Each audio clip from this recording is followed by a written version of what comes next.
रूपांतरण होता है, क्रियाएं होती हैं, वे सब पृथ्वी पर ही होती हैं। जैसे पहले मिट्टी और बीज को तोड़ लें, मिट्टी और बीज को तोड़ दें और एक पात्र में तुली हुई मिट्टी बिछाकर बीज बो दें और पानी सींच दें। फसल होने पर उसको काटकर अनाज तैयार कर लें और मिट्टी को सूखने दें। सूखने के बाद मिट्टी अनाज को तोड़ कर देगा तो मिट्टी का वजन कम और अनाज का वजन ज्यादा है ना। यह मिट्टी पृथ्वी का अनाज में रूपांतरित होना है। पृथ्वी है ना, वो अनाज में रूपांतरित हो गई, मिट्टी है जो। क्रियाएं दो तरह की होती हैं, होना और करना।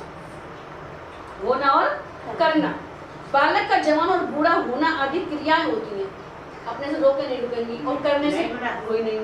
और खाना पीना आदि क्रियाएं करते हैं, ये सब क्रियाएं शरीर में ही होती हैं। तो होना और करना दो प्रकार की, वे सब पृथ्वी पर ही होती हैं।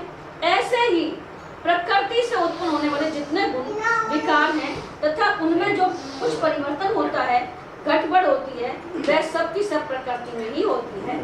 तात्पर्य है कि जैसे पृथ्वी से पैदा होने वाले पदार्थ पृथ्वी में ही स्थित रहने से और पृथ्वी में लीन होने से पृथ्वी रूप ही है।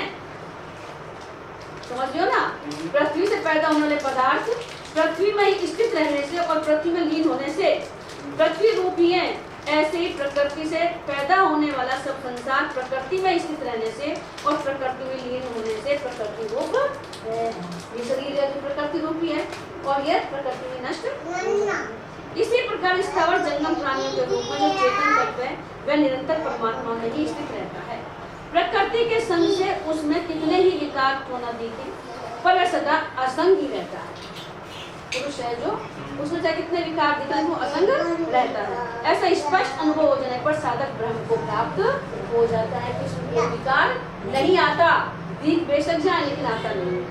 यह नियम है, अभी से मत रखा है, अभी नहीं, अभी जोड़ने आएंगे।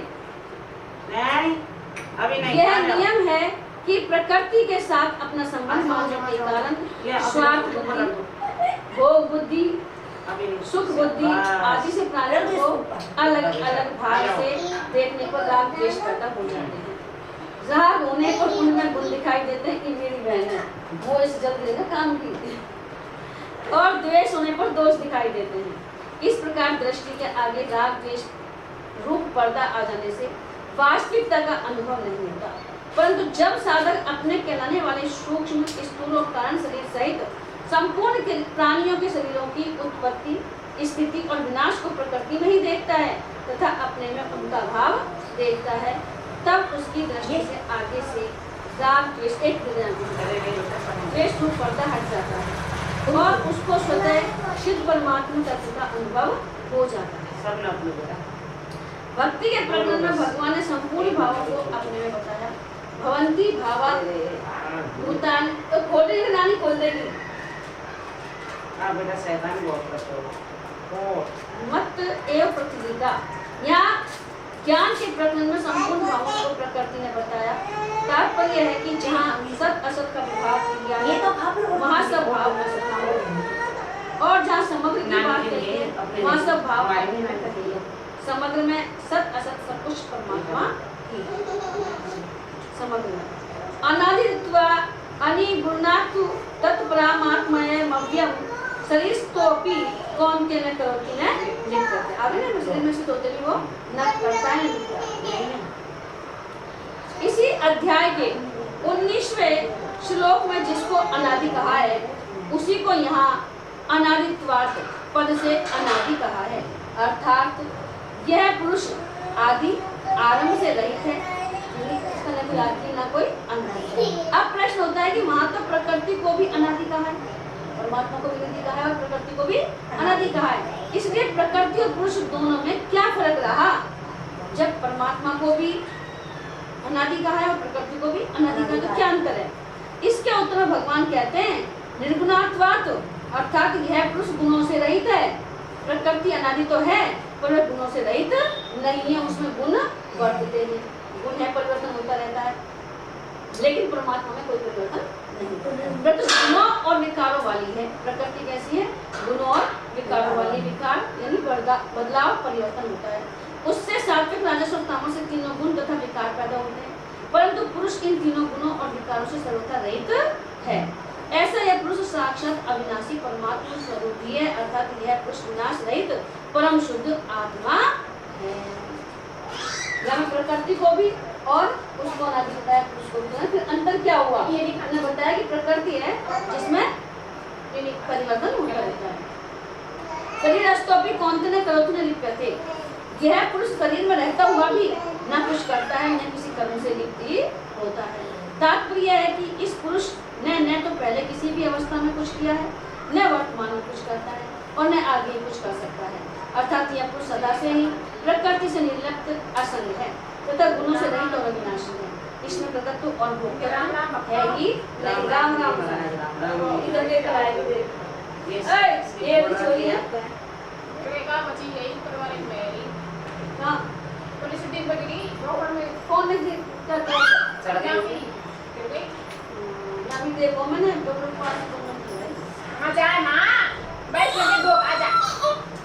यहाँ शरीरस्थोपि कहने का तात्पर्य कि यह पुरुष अपने को शरीर में स्थित मानकर अपने को कार्य करता और सुख दुख का भोगता मानता है, उस समय भी वास्तव में तटस्थ प्रकाश मात्र ही रहता है। सुख दुख का भान इसी से होता है, अतः इसको प्रकाशक कह सकते हैं, पर इसमें प्रकाशक धर्म नहीं है। यहाँ अपी पद से ऐसा मालूम होता है कि अनादिकाल से अपने को शरीर में स्थित मानने वाला हरेक चीटी से ब्रह्म पर्यंत प्राणी स्वरूप से सदा ही निर्लिप्त असंग है। जिसमें भी है ये शरीर, जिस शरीर में भी है, चाहे चीटी हो चाहे ब्रह्म हो, लेकिन वो हमेशा असंग रहता है सब। उसके शरीर के साथ एकता कभी हुई नहीं, क्योंकि शरीर तो प्रकृति का कार्य होने से सदा प्रकृति में स्थित रहता है और स्वयं परमात्मा का अंश होने से सदा परमात्मा में स्थित रहता है। स्वयं परमात्मा से कभी अलग हो सकता ही नहीं। शरीर के साथ एकात्मता मानने पर भी, शरीर के साथ इतना ही घुल मिल जाने पर भी शरीर कोई जाली छुरी पकड़ अपने स्वरूप मानने पर भी उसकी निर्लिप्तता कभी नष्ट नहीं है। स्वरूप से सदा ही निर्लिप्त रहता है। अपनी निर्लिप्तता का अनुभव न होने पर भी उसके स्वरूप में कुछ स्लीपर बोलो, स्लीपर बोल के अतः उसने अपने स्वरूप से न कभी कुछ किया है न करता है और वह स्वयं न कभी लिप्त हुआ है और न लिप्त होता है, न तो हुआ है न होता है। यद्यपि पुरुष अपने को शरीर में स्थित मानने से करता और भोगता बनता है, परमात्मा शरीर में स्थित होने से करता बनता है। तथापि 21वें श्लोक में भगवान ने कहा है कि प्रकृति में से पुरुष ही भोगता बनता है, और यहाँ कहते हैं कि शरीर में स्थित होने पर भी पुरुष कर्ता भोगता नहीं रहता।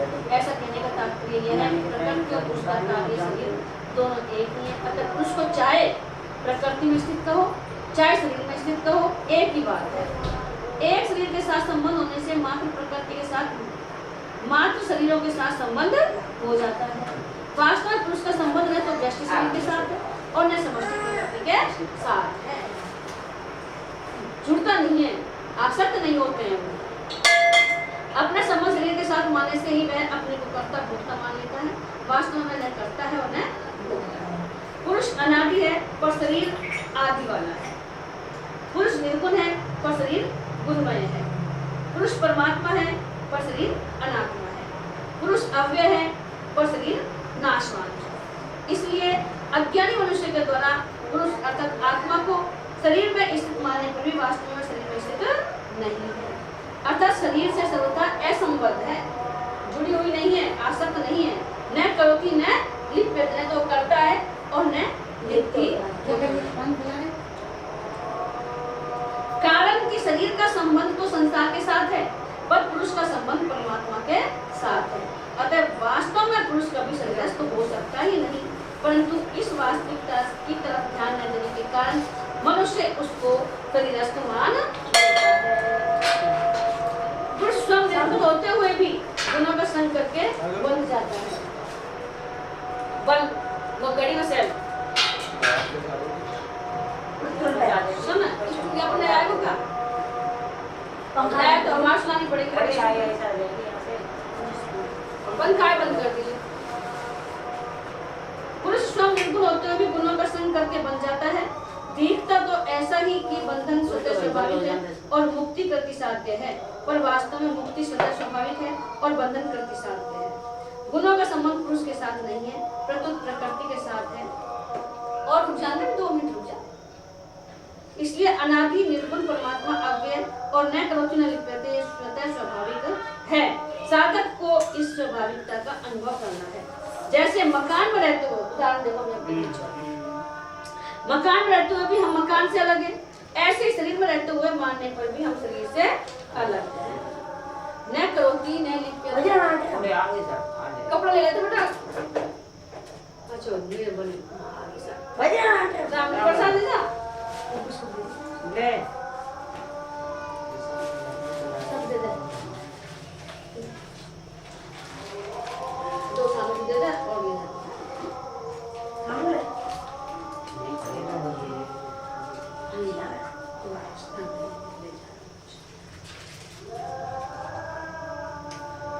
यह साधन जन्य नहीं है। चल ले काफी ले ना सुनिया सामने मिल जाएगा। चलो तो हमारे को तो पता है छोटा बड़ा हुआ। यह साधन जन्य नहीं है, प्रत्युत स्वतः स्वाभाविक है। तात्पर्य है कि स्वरूप में लेश मात्र भी कर्तृत्व भोक्तृत्व नहीं है। यह स्वतः सिद्ध बात है, इसमें कोई पुरुषार्थ नहीं है, अर्थात इसके लिए कुछ करना नहीं है। तात्पर्य कि कर्तृत्व भोक्तृत्व को मिटाना नहीं है, प्रत्युत इनको अपने में स्वीकार नहीं करना है, इनके अभाव का अनुभव करना है, क्योंकि वास्तव में ये अपने में है ही नहीं। इसलिए साधक को अपने में नित्य निरंतर अकर्तृत्व और अभोक्तृत्व का अनुभव करना चाहिए। जब तो संत लोग कह रहे हैं कि तुम कर्ता मत मानो, भगवान है जो अपने आप को कर्ता नहीं मानते हैं, परमात्मा अपने में नित्य निरंतर अकर्तृत्व और अभोक्तृत्व समझ में नहीं आ रही आपको का अनुभव होना ही जीवन मुक्त है। इसी को गीता ने स्मृति प्राप्त होना कहा है। अगर स्वरूप कर्ता और भोक्ता नहीं है तो फिर कर्ता और भोक्ता कौन है? स्वरूप जब कर्ता और भोक्ता नहीं है तो कौन है, यह विचार किया जाता है। पहले यह विचार करिए कर्ता कौन है। शरीर कर्ता नहीं है क्योंकि प्रतिशत अभाव में जा रहा है। मन बुद्धि चित्त और अहंकार ये 4 करण हैं जिनको अंतःकरण कहते हैं। अंतःकरण किससे बनता है? मन बुद्धि चित्त और अहंकार से अंतःकरण बनता है। यह अंतःकरण भी करता नहीं है, शरीर भी करता नहीं है, अंतःकरण भी करता नहीं है और पुरुष भी करता नहीं है, क्योंकि करण कर्ता के अधीन होता है, परंतु कर्ता स्वतंत्र होता है। स्वतंत्र कर्ता करण तो क्रिया की सिद्धि में अत्यंत सहायक होता है, इसलिए करण के बिना किसी क्रिया की सिद्धि होती ही नहीं। बिना करण की कोई क्रिया होती ही नहीं। जैसे कलम स्वतंत्रता से नहीं लिखती, प्रत्युत वह तो लिखने का एक साधन है। लेखक जो लिखेगा ना वो ही लिखा जाएगा, खुद थोड़ी लिख सकती है, जो लेखक के अधीन होता है। अतः करण कर्ता नहीं होता। जिन चीजों से अपने से हाथ है करण है, ये तो ये कर्ता थोड़ी हो सकता है, और कर्ता करण नहीं होता। करण तो कर्ता नहीं होता, कर्ता करण नहीं होता। दूसरी बात, यदि करण में कर्तापन है तो फिर सुखी दुखी स्वयं क्यों होता है? यदि करण सुखी दुखी होता है तो हमें क्या नुकसान है? भाई करण ही तो सुखी दुखी हो तो हमको क्या नुकसान है? सत स्वरूप भी करता नहीं है, क्योंकि मैंपन तो प्रकृति का कार्य है, वह प्रकृति से अतीत में कैसे संभव है? यदि स्वरूप में कर्तापन होता तो वह कभी मिटता नहीं। वैसे प्रश्न तो बहुत अच्छा है कि शरीर भी करता नहीं है, कि जो करण है जो भी करता नहीं है, और स्वरूप भी करता नहीं है। अगर करता होता तो मिटता नहीं। मैंपन प्रकृति का कार्य है, सत स्वरूप भी करता नहीं है, क्योंकि मैंपन तो प्रकृति का कार्य है, वह प्रकृति से अतीत में कैसे संभव है? यदि स्वरूप में कर्तापन होता तो वह कभी मिटता नहीं, क्योंकि स्वरूप अविनाशी है। इसलिए भगवान ने यहाँ स्वरूप में कर्तापन का निषेध किया है। न करोति, स्वरूप के लिए कहिए न करोति न लिप्यते। आगे 18वें अध्याय में भी भगवान ने कहा है कि जो आत्मा को कर्ता मानता है वह दुर्मति ठीक नहीं समझता, उसमें बुद्धि नहीं है, क्योंकि उसकी बुद्धि शुद्ध नहीं है। वास्तव में जो भोक्ता सुखी दुखी होता है वही कर्ता होता है, जो भोक्ता होता है वो ही कर्ता होता है। नहीं, अब ये विचार करिए भोक्ता कौन है? भोक्ता न सत्य और न असत है, न पुरुष है न प्रकृति है। सत्य भोक्ता नहीं हो सकता, क्योंकि सत्य में कभी अभाव नहीं होता। ना भाव विद्यते सत्य, सत्य का अभाव नहीं है, जबकि भोक्तापन का अभाव होता है। न लिप्यते, असत भी भोक्ता नहीं हो सकता क्योंकि असत की सत्ता ही नहीं है। सत का तो अभाव नहीं है और असत की सत्ता नहीं है, तो सत भी भोक्ता नहीं है, असत भी भोक्ता नहीं है। असत में चेतनता भी नहीं है। असत में तो जड़ है ना, वो चेतनता नहीं है, अतः उसमें भोक्तापन की कल्पना ही नहीं हो सकती। तात्पर्य यह हुआ कि कर्तापन और भोक्तापन न तो सत में है और न असत में ही है। सत असत के संयोग में भी कर्तापन और भोक्तापन नहीं है, दोनों का संयोग हो जाए तो भी नहीं है, क्योंकि जैसे दिन और रात का संयोग असंभव है, ऐसे ही सत और असत का संयोग भी असंभव है, क्योंकि इनका स्वभाव दोनों का अलग अलग, जड़ और चेतन अलग अलग है, तो ये दोनों संयोग नहीं हो सकता। अतः कर्तापन भोक्तापन केवल माने हुए हैं, है नहीं, केवल माने हुए हैं, अपने माने थे जब इन्हें तो शरीर कर्तापन भोक्तापन है और न पुरुष कर्तापन है। कर्ता मिति मन्यते, जब साधक विवेक पूर्वक शरीर से सर्वथा संबंध विच्छेद कर लेता है, अर्थात मैं मेरापन को मिटा देता है, तब न करता रहता है और न भोगता रहता है, प्रत्युत एक चिन्मय सत्ता रहती है। इस प्रकार अपने में कर्तापन और भोक्तापन के अभाव का अनुभव होने पर साधक मुक्त हो जाता है, अर्थात कर्ता भोक्ता नहीं रहता, प्रत्युत शुद्ध स्वरूप चिन्मय सत्ता रह जाती है। तो कोई भी मत मांगे थैली काम आ जाएगी। तो कर्तापन और भोक्तापन किसी में भी नहीं है, ना जड़ में है, ना चेतन में है, ना सत में, ना सत में है, ये मानने से है बस, न करोति न लिप्यते। यथा सर्वगतम साक्षादाकाशम न लिप्यते, सर्वत्र अवस्थितो देहे तथात्मा न लिप्यते। भगवान ने न करोति पदों से पहले कर्तृत्व का और फिर न लिप्यते पदों से भोक्तत्व का अभाव साफ कर लिया, परंतु उन दोनों का विवेचन करते हुए टाइम बताओ 7:32 हुआ, 7:35 कर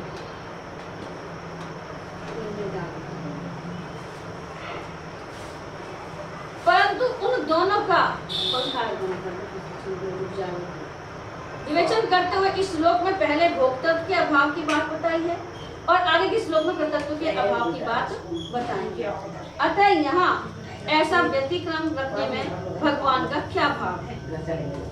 इसका उत्तर यह है कि यद्यपि कर्तृत्व के बाद ही भोक्तत्व होता है, अर्थात कर्म करने के बाद ही उस कर्म का फल का भोग होता है, तथापि मनुष्य जो कुछ भी करता है पहले किसी फल का उद्देश्य मन में रखकर ही करता है। पहले अपन कोई कर्म करेगा तो यह फल क्या मिलेगा, वो ये उद्देश्य करके करता है। अतः मन में पहले भोक्तत्व आता है, यानी भोग आता है कि यह काम करेगा तो फल क्या मिलेगा, फिर उसके अनुसार काम करता है, अर्थात फिर कर्तृत्व आता है। इस दृष्टि से भगवान यहाँ सबसे पहले भोक्तत्व का निषेध करते हैं।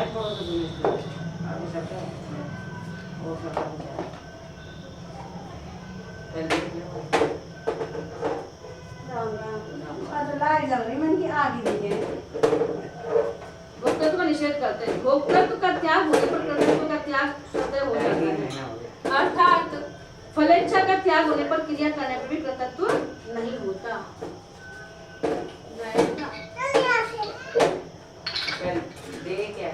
वो छेद वाले जाना हटाओ तो हट जाए, तो लगा देख तो लेना जब जाके क्या तो कुर्सी ला तो बड़ी स्टूलिया तो है हमारी।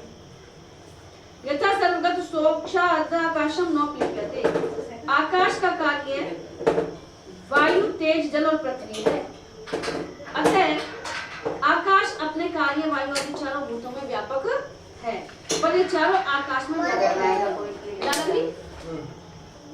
सुना बड़ी स्टूलिया हमारे बराबर में रखी हुई है, क्या कुर्सी लेकर आऊं ऊंची हो तो कुर्सी तुम्हारा मुट्ठी पे आएगी ना, नहीं कुर्सी पा जाएगी बेटा, मुट्ठी बना दो। कुर्सी लिया, कुर्सी पे स्टूल रख लीजिए, तुम्हारे से कुर्सी लिया, कुर्सी पे स्टूल रख लीजिए, फिर हमारे दूर जाए।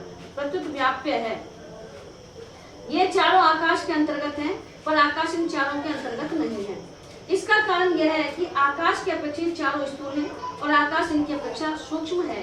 ये चारों सीमित हैं, शांत है और आकाश असीम है, अनंत है। इन चारों भूतों में विकार होते हैं पर आकाश में विकार नहीं होता।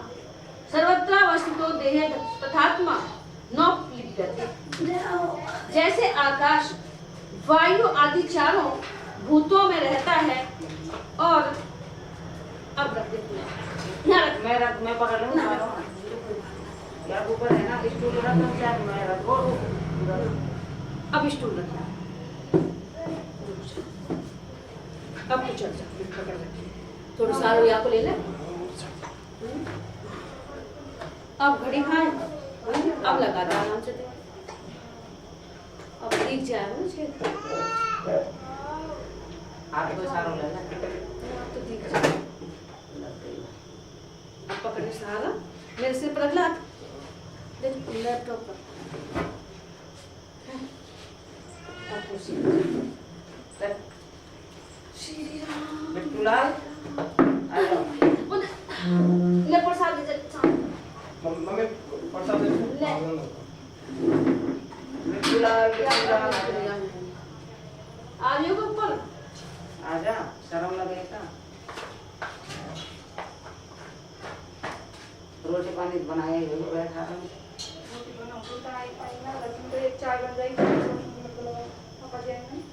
आ जाए ना बेटा, दूर बेटा दूर। मैं चलाऊँ, बैठ जा मैं चला दूँ। अरे परेशान हो अरे कोई मैं चलाऊंगा। हाँ मैं चला दो।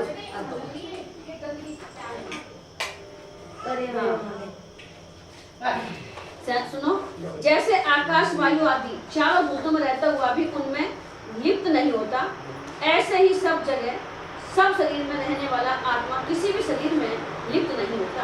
आत्मा सब में परिपूर्ण रहता हुआ भी किसी में भूखता मिलता नहीं है, वह सदा सर्वथा निर्लिप्त रहता है, क्योंकि आत्मा स्वयं नित्य सर्वगत स्थानों अचल सनातन अव्यक्त अचिंत्य और अविकारी है तथा इस अविनाशी आत्मा से ये संपूर्ण संसार व्याप्त है। जिनमें सत्ता एक ही है पर अहंता के कारण वह अलग अलग दिखती है। अपना प्रकृति के अंश को पकड़ने के कारण ही यह जीव अंश कहलाता है। हमें अगर यह अहम को न पकड़े तो एक सत्ता ही सत्ता होने के सिवाय सब कल्पना है। वह जिनमें सत्ता सब कल्पनाओं का आधार, अधिष्ठान, प्रकाशक और आश्रय है। उस सत्ता में एक देशीयपन नहीं है। वह जिनमें सत्ता सर्वव्यापक है। संपूर्ण सृष्टि उस सत्ता के अंतर्गत है। सृष्टि तो उत्पन्न और नष्ट होती रहती है, पर सत्ता ज्योति क्यों रहती है। तात्पर्य है कि जिनमें सत्ता न शरीरस्थ है और न प्रकृतिस्थ है, प्रत्यय आकाश की तरह सर्वत्र स्थित है, अर्थात वह संपूर्ण शरीरों के सृष्टि मात्र के बाहर भीतर सर्वत्र परिपूर्ण है। वह सर्वव्यापी सत्ता ही हमारा स्वरूप है और वही परमात्मा तत्व है। तात्पर्य है कि सर्वदेशीय सत्ता एक ही है, वही योगियों का योग है, वही ज्ञानियों का ज्ञान है और वही भक्तों का भगवान है। साधक का लक्ष्य निरंतर उस सत्ता की तरफ ही रहना चाहिए कि हमें परमात्मा तत्व प्राप्त करना है। ये सब बार सुनने तो सुनना। सत्ता में एक देशीयता अहम के कारण दिखती है, वह अहम सुख लोलुपता पर टिका हुआ है। साधन करते हुए भी साधक जहाँ है वही सुख भोगने लग जाता है। यह सुख लोलुपता गुणातीत होने तक रहती है, अतः इसमें साधक को बहुत विशेष सावधान रहना चाहिए और सावधानीपूर्वक सुख लोलुपता से बचना चाहिए। यथा प्रकाश्यत्येक कृत्स्नम लोकमिमं रवि क्षेत्रम क्षेत्री तथा कृत्स्नम प्रकाशति भारत है।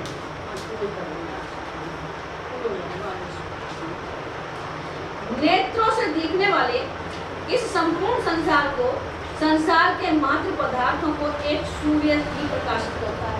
आँख हो तो और भी अगर सूर्य नहीं तो कुछ दिखाई नहीं देता, वो सूर्य प्रकाशित करता है। और संसार की सब क्रियाएं सूर्य के प्रकाश के अंतर्गत होती हैं, परंतु सूर्य में मैं सबको प्रकाशित करता हूँ ऐसा कर्तृत्व नहीं होता। सूर्य में मैं सबको प्रकाशित करता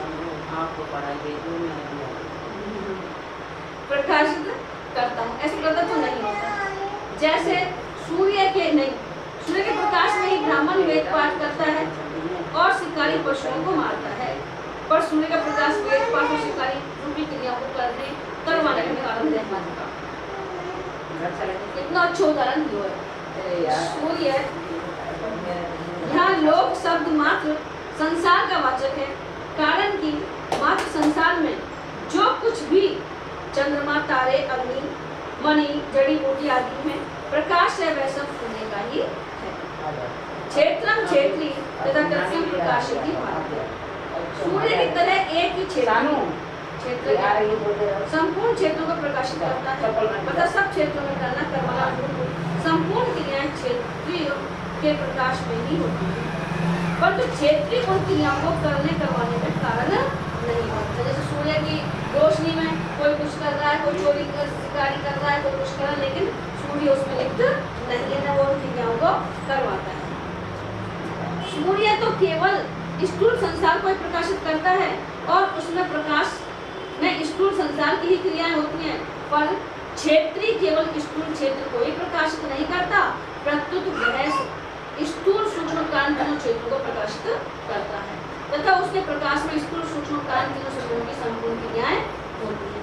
जैसे संपूर्ण संसार को प्रकाशित करने पर भी सूर्य में सबको प्रकाशित करने का अभिमान नहीं आता है, मैं सबको प्रकाशित कर रहा हूँ, और तरह तरह की क्रियाओं को प्रकाशित करने पर भी सूर्य में नाना भेद नहीं आता कि कोई को कैसा कोई को कैसे करे। ऐसे ही संपूर्ण क्षेत्रों को प्रकाशित करने, उनको सत्ता स्तुति देने पर भी क्षेत्रीय में अभिमान का तत्व नहीं आता, और तरह तरह की क्रियाओं को प्रकाशित करने पर भी क्षेत्रीय में नाना भेद नहीं आता। वह क्षेत्रीय सदा ही ज्यों का त्यों निर्लेप प्रसन्न रहता है। कोई भी क्रिया तथा वस्तु बिना आश्रय के नहीं होती और कोई भी प्रकृति बिना प्रकाश के नहीं होती। क्षेत्रीय संपूर्ण क्रिया वस्तु प्रकृतियों का आश्रय और प्रकाशक है।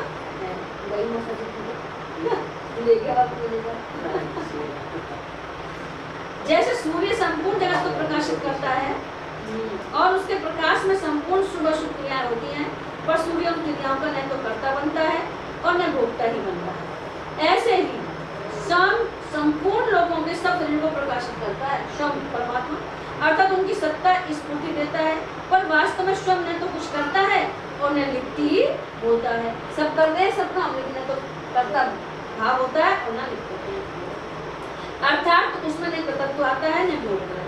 तात्पर्य कि स्वयं प्रकाशत्व का अभिमान नहीं है। करने की जिम्मेवारी उसी पर होती है जो कुछ कर सकता है। जैसे कितना ही चित्रकार हो, बिना सामग्री के वह चित्र नहीं बना सकता, ऐसे ही पुरुष चेतन बिना प्रकृति की सहायता कुछ नहीं कर सकता।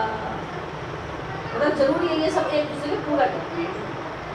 अतः पुरुष पर कुछ करने की जिम्मेवारी हो ही नहीं सकती। यह सब अनुभव है कि शरीर के बिना हम कुछ कर सकते ही नहीं, इसलिए कुछ न कुछ करने में ही शरीर का उपयोग है। इसलिए अपन चाहते हैं कि शरीर अपना बना रहे, शरीर को स्वस्थ रखना भी जरूरी है, जिससे अपन परमात्मा को प्राप्त कर सकते। साधन मात्र ये है, बिना साधन के प्राप्त नहीं कर। अगर हम कुछ भी नहीं करना चाहें तो शरीर का क्या उपयोग है? कुछ भी उपयोग नहीं है। अगर हम कुछ भी देखना नहीं चाहे तो आँख हमारे क्या काम आएंगे? कुछ भी सुनना नहीं चाहे तो कान हमारे क्या काम आएंगे? स्थूल क्रिया करने में स्थूल शरीर काम आता है, चिंतन ध्यान करने से सूक्ष्म शरीर काम आता है, स्थिरता समाधि में कारण शरीर काम आता है। समाधि और व्युत्थान दोनों कारण शरीर में होते हैं। समाधि और व्युत्थान दोनों कारण शरीर में होते हैं। कारण शरीर से संबंध विच्छेद होने पर सहज समाधि अथवा सहजावस्था होती है। अगर कुछ न करें तो तीनों शरीर हमारे क्या काम आए?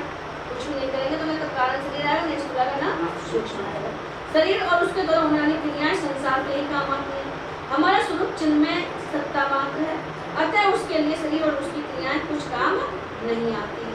चिन्ह में सत्ता मात्र में कोई कमी नहीं आती, वह सर्वथा पूर्ण है, अतः हमारे को अपने लिए कुछ नहीं चाहिए। चिन्ह में सत्ता के सिवाय दूसरा कोई है ही नहीं, क्योंकि सत्ता एक ही हो सकती है, दो हो सकती ही नहीं। सत्य की ही सत्ता है और असत्य का अभाव है, अतः हमारे को किसी साथी की जरूरत नहीं है। इस प्रकार न तो क्रिया के साथ संबंध हो, न अप्राप्त वस्तु के साथ संबंध हो और न प्राप्त वस्तु के साथ संबंध ममता हो, तो प्रकृति के साथ तादात्म्य नहीं रहेगा। जब हमको कोई कामना ममता ही ना रहेगी तो प्रकृति से हमारा कुछ जुड़ा भी नहीं रहेगा। प्रकृति से तादात्म्य न रहने पर प्रकृति में क्रिया तो रहेगी, पर कर्ता और भोक्ता कोई नहीं रहेगा। क्षेत्र क्षेत्रज्ञ योरेव मंत्रम ज्ञान चक्षुषा भूत प्रकृति मोक्षम चाहिए विदुर यांत्रिते परम। ज्ञान मार्ग विवेक से ही आरंभ होता है और वास्तविक विवेक में ही समाप्त होता है। वास्तविक विवेक होने पर प्रकृति से सर्वथा संबंध विच्छेद होकर स्वतः सिद्ध परमात्मा की प्राप्ति हो जाती है। इसी बात को यहाँ बताया गया है। क्षेत्र क्षेत्रज्ञो रेव मंत्रम ज्ञान चक्षुषा सत्य असत्य नित्य अनित्य क्षेत्र क्षेत्रज्ञ को अलग अलग जानने का नाम ज्ञान चक्षु है। ज्ञान चक्षु को वो जान जाने परमात्मा आत्मा अलग है और शरीर अलग है। तो सत्य असत नित्य अनित्य क्षेत्र और क्षेत्रज्ञ जो जान जाता है वही विवेक है। यह क्षेत्र विकारी है, कभी एक रूप नहीं रहता, यह प्रतिक्षण परिवर्तित होता रहता है। ऐसा कोई भी क्षण नहीं है जिसमें यह स्थिर रहता है, परंतु इस क्षेत्र में रहने वाला, इसको जानने वाला क्षेत्र के सदा एक रूप रहता है। क्षेत्र में परिवर्तन न हुआ है, न होगा और न होना संभव ही है। इस तरह जानना, अनुभव करना ही ज्ञान चक्षु से क्षेत्र क्षेत्र के विभाग को जानना है। भूत प्रकृति मोक्षम चाहिए विदुर्यांति परम वास्तविक विवेक अर्थात बोध होने पर भूत और प्रकृति से अर्थात प्रकृति से कार्य मात्र से तथा प्रकृति से संबंध विच्छेद हो जाता है। जब जान जाएंगे तो अपना अपना दिल छोड़ते जाएंगे। प्रकृति से सर्वथा संबंध विच्छेद होने पर अर्थात प्रकृति से अपने अलगाव का ठीक अनुभव होने पर साधक परमात्मा तत्व को प्राप्त हो जाते हैं। भगवान ने पहले अव्यक्त की उपासना करने वालों को अपनी प्राप्ति बताई थी।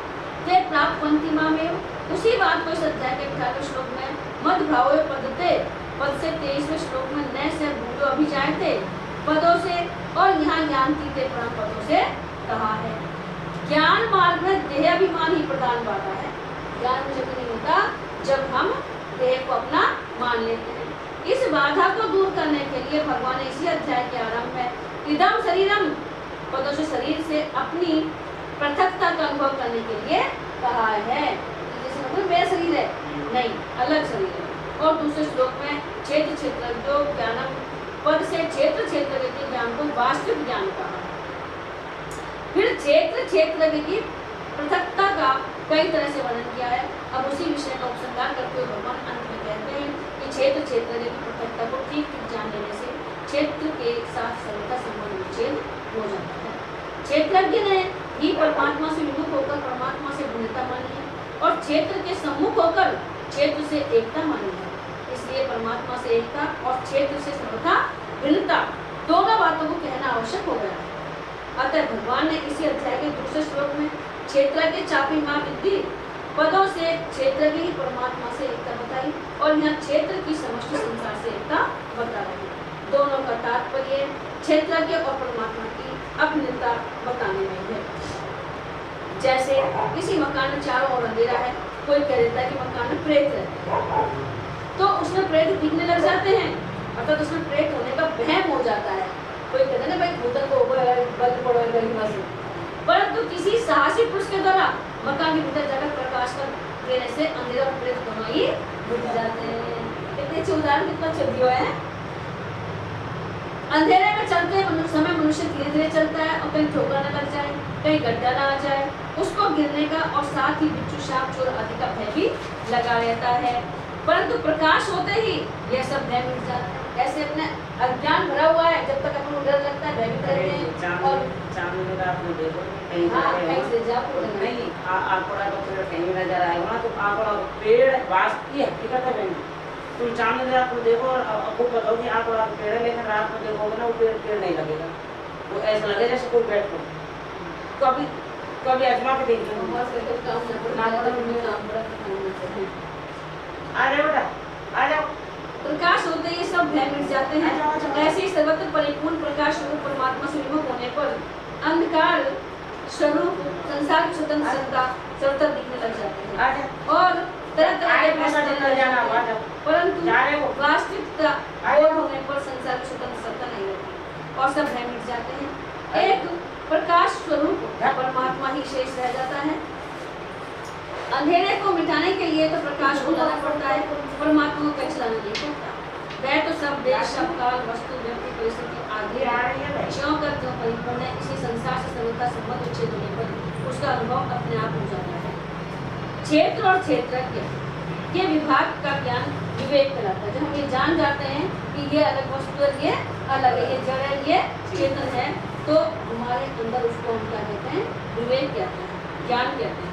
जो साधक इस विवेक को महत्व देकर क्षेत्र क्षेत्र के तो विभाग को ठीक ठीक जान लेते हैं तथा प्रकृति उसके कार्य को स्वयं से सरलता अलग अनुभव कर लेते हैं, वे जिनमें परमात्मा तत्व को प्राप्त हो जाते हैं। बाबू जी अगर तुम विवेक को आदर दो, तुम्हारा गुरु तुम्हारे अंदर ही बैठा हुआ है, विवेक है, पर उसको आदर नहीं देते आप, उसकी मानते नहीं हो। उनकी दृष्टि में एक चिन्मय तत्व के सिवाय कुछ नहीं रहता। भगवान ने मत भाव पद से सगुण की प्राप्ति बताई है और यहाँ ये विदुर्यांति थे परम पदों से निर्गुण की प्राप्ति बताई है। वास्तव में मत भाव और परम की प्राप्ति एक ही है। एक तो मत भाव का मतलब भगवान में समर्पण भाव और परम ईश्वर को प्राप्त करना, दोनों एक ही बात है। अगर समर्पण हो जाएगा तो प्राप्त अपना आप हो जाएगा। बोलो श्री कृष्ण भगवान की जय। चौथा अध्याय में ठाकुर कहते हैं